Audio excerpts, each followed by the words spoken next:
আসসালামু আলাইকুম। আমি এমদাদুল হক, গাইবান্ধা টিটিসির ট্রেইনার। তো রেজাল্ট আপলোড দেওয়া দেখবো আসলে আমরা যে কিভাবে এনএসডি এর রেজাল্ট আপলোড করতে হয়। তো প্রথমে আপনি আপনার ব্রাউজারে যাবেন, সেখানে গিয়ে এনএসডি এর স্কিলস পোর্টালে প্রবেশ করবেন। এনএসডি এর স্কিলস পোর্টাল। হুম তো যারা আগে থেকে অ্যাসেসর অ্যাপ্রুভ হওয়া, তাদের একটা আইডি থাকে। আর যারা অ্যাপ্রুভ হন নাই কিন্তু রিসোর্স পারসন, তাদেরকে আইডি এনএসডিএ থেকে খুলে দেয়। তাহলে তাদের সাথে কথা বলবেন অথবা তারা আপনাকে ফোন করবে। এরপরে আপনি এই যে ট্রেনিং ম্যানেজমেন্ট, এখানে নিচে এসে ট্রেনিং ম্যানেজমেন্টে যাবেন, অথবা উপরে লগ ইন থেকেও যেতে পারেন। এই যে লগ ইন, এখানে গিয়ে আপনার মেইল অ্যাড্রেস বা পাসওয়ার্ড, এটা মূলত মেইলের পাসওয়ার্ড না, আপনি এই আইডি খোলার সময় যে পাসওয়ার্ডটি ব্যবহার করেছিলেন সেটা দিয়ে আপনাকে প্রবেশ করতে হবে। তো আমি আমার নামের জায়গাতে প্রবেশ করলাম। এখন এই যে বাম পাশে অ্যাসাইন্ড অ্যাসেসমেন্ট লিস্ট, খেয়াল করেন 3 নম্বরে অ্যাসাইন্ড অ্যাসেসমেন্ট লিস্ট। আপনি যদি রেগুলার ব্যাচের অ্যাসেসমেন্ট পরিচালনা করে থাকেন তাহলে এখানে প্রবেশ করবেন, 1 নম্বরটাই। যদি আরপিএল এ গিয়ে থাকেন, 2 নম্বরটা। আর যদি স্পেশাল কোনো রিঅ্যাসেসমেন্ট ব্যাচ হয় তাহলে 3 নম্বরটা। তো যেটা আপনার প্রয়োজন, যেটাতে অ্যাসেসমেন্ট করে এসেছেন সেখানে প্রবেশ করবেন। করার পরে এখন দেখাবে আপনি কোন প্রতিষ্ঠানে অ্যাসেসমেন্ট নিয়ে এসেছেন। আমি এখন আমার সেই প্রতিষ্ঠানে প্রবেশ করলাম। এরপরে আপনাকে দিতে হবে অ্যাকচুয়াল অ্যাসেসমেন্ট ডেট। খেয়াল করেন একটু নিচের দিকে, এই যে রেড সিগন্যাল হয়ে আছে, স্টার হয়ে আছে, যে আসলে আপনি অ্যাসেসমেন্টটা কবে পরিচালনা করেছেন। তো আমি গিয়েছিলাম 28 তারিখে, ওইটা দিলাম। এরপরে শুরু করেছি কয়টায়, আমি অ্যাসেসমেন্ট শুরু করেছিলাম 9টায়, এটাই তো অফিস টাইম, তাহলে 9 AM।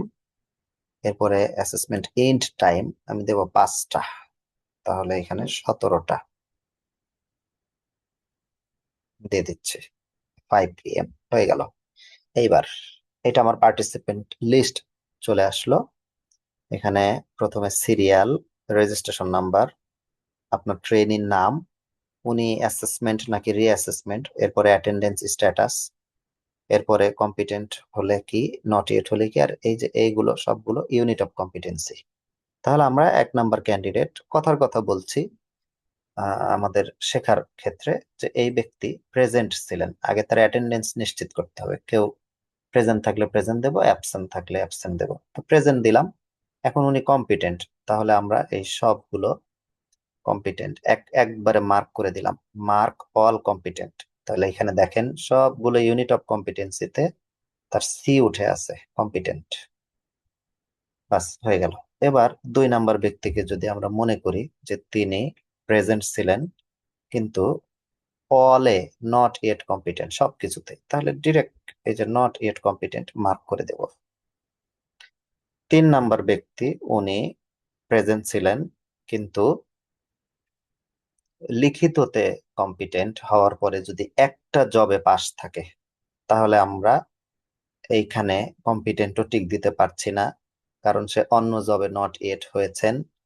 এখানে অল নট ইয়েট দিতে পারছি না, কারণ তার লিখিততে পাস মানে কম্পিটেন্ট। পাশাপাশি একটা জবে, মিনিমাম এক বা একাধিক জবে সে কম্পিটেন্ট।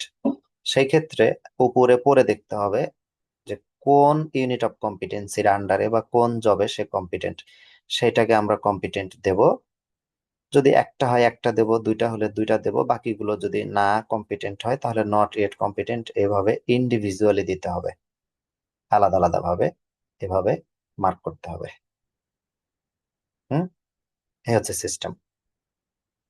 তাহলে শর্ত হচ্ছে রিটেনে কম্পিটেন্ট থাকতে হবে এবং মিনিমাম এক বা একাধিক জবে কম্পিটেন্ট থাকলে। আমরা এখানে অল কম্পিটেন্টও দিতে পারছি না, আবার অল নট ইয়েটও দিতে পারছি না, তখন এভাবে ইন্ডিভিজুয়ালি দিতে হবে। ওকে। এখন একজন ব্যক্তি উনি অ্যাবসেন্ট, তাহলে আমরা তাকে এখানে অ্যাবসেন্টে ক্লিক করব। তাহলে এটা কম্পিটেন্টও টিক দিতে পারবো না, নট ইয়েটেও দিতে পারবো না। এটা হচ্ছে সিস্টেম।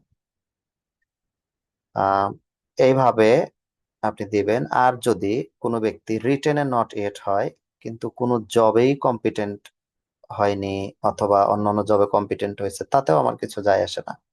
রিটেন নট ইয়েট হলে সে অল নট ইয়েট, মনে রাখবেন।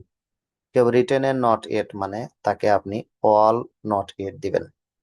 হুম, রিটেনে নট ইয়েট হলে সে অল নট ইয়েট হয়, তার আর কম্পিটেন্ট হওয়ার কোনো সুযোগ নেই।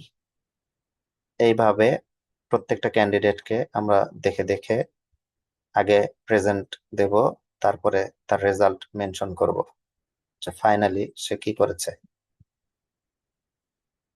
আপনাদের সাথে কথা বলতে বলতে আমার কাজ করে ফেলি। তাহলে কেউ কম্পিটেন্ট হলে অল কম্পিটেন্ট দেব, কেউ নট ইয়েট যদি অলে হয় তাহলে অল নট ইয়েট দেব। হুম, আর কেউ রিটেন কম্পিটেন্ট হওয়ার পরে যদি আবার একটা জবে ধরেন কম্পিটেন্ট হয়েছে আর একটা জবে নট ইয়েট হয়েছে, তাহলে একটা জবে কম্পিটেন্ট হয়েছে আবার রিটেনেও কম্পিটেন্ট, তাহলে তো তাকে আপনি যেই জবে কম্পিটেন্ট সেখানে কম্পিটেন্ট দিতেই হবে। সো এটা খেয়াল রাখতে হবে। মাসুদ রানা, বাবা আব্দুর রহমান, মাসুদ আলম তো নয়। তাহলে আপনার সাথে কথা বলতে বলতে আমার রেজাল্টটা আপলোড দিয়ে ফেলি, না হলে সর্বশেষ দেখাতে পারবো না। আমার Masud Rana 373, 73।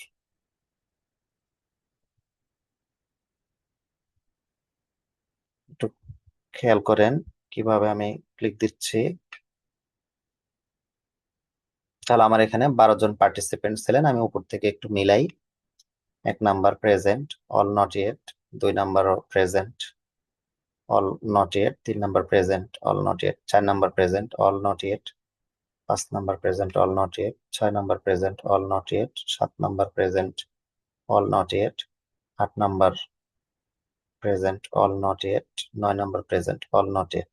10 number present, competent, এই জন্য এখানে টিক দিয়েছে, এটা সবুজ হয়ে আছে। 11 number present, all not yet. 12 number present, all not yet. এটা শেখার জন্য এই ভিডিওটা বানানো, এই রেজাল্টই আসলে মেইন রেজাল্ট নাও হতে পারে। আচ্ছা, এইভাবে ধরেন রেজাল্ট আপলোড দেওয়া শেষ, সবার দিলাম খুব সহজে।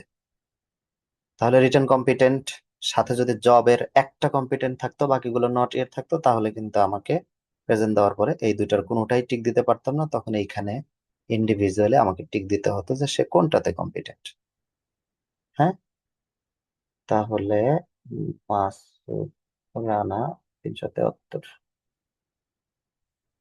মাসুদ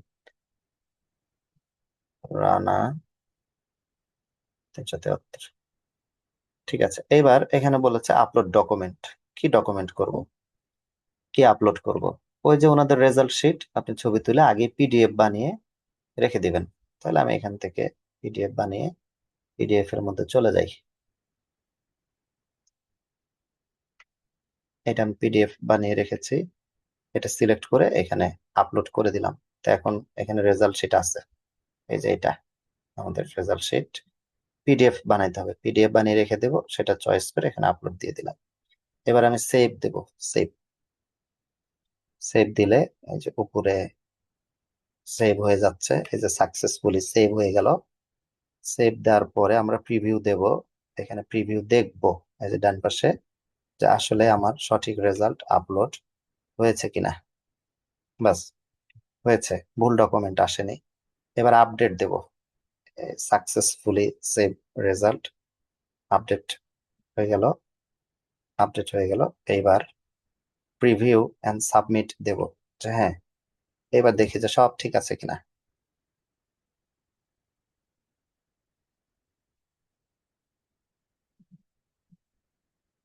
তাহলে ওকে,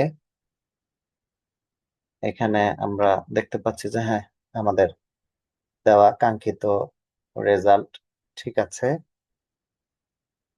সকল ক্যান্ডিডেটের। এইবার আমরা এই সাবমিট বাটনে ক্লিক করলে আমাদের সাবমিট হয়ে যাবে। ওকে, সাবমিট দিয়ে ওকে দেব, সাবমিট ওকে দেব।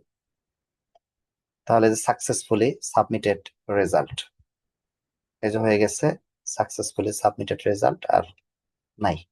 এভাবে রেজাল্ট আপলোড করতে হয়। ধন্যবাদ, ভালো থাকবেন আপনারা। আসসালামু আলাইকুম।